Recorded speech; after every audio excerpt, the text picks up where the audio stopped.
में मेरी दादी आप सबको एक छठी मैया का गीत सुनाएगी।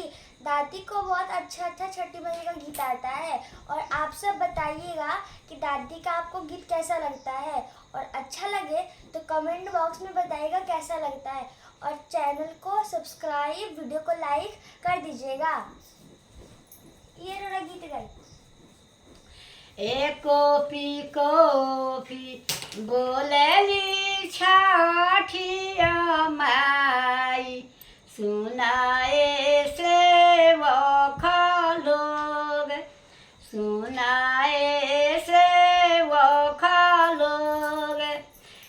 मोरा घाट मकरी उपजी गोल, दुभिया बसेर लेली, दुभिया बसेर लेली। हँसी हँसी बोलेले महादेव,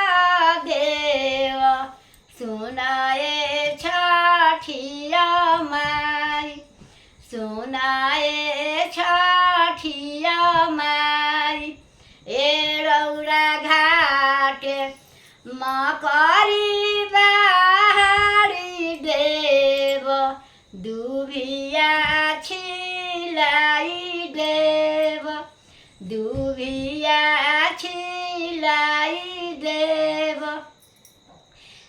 रौरा घाट चंदना छिड़की देव, कोसिया भराई देव, कोसिया भराई देव।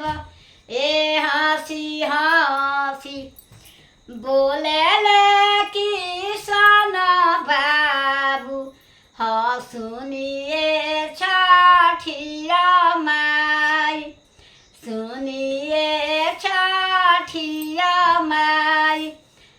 रौरा घाट बजावा बाजाई देव, कोसिया भराई देव, कोसिया भराई देव।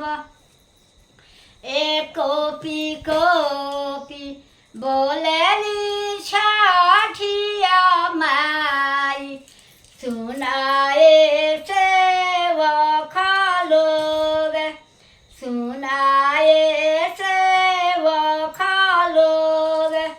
हँसी हँसी बोलेले कार्तिक बाबू, सुनिए छठिया माई, सुनिए छठिया माई।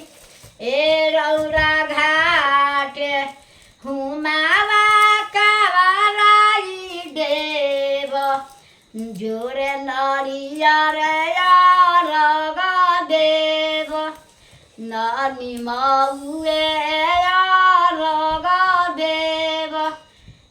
रौरा घाट कोसिया भराई देव, उखावे त्रानाई देव, उखावे त्रानाई देव।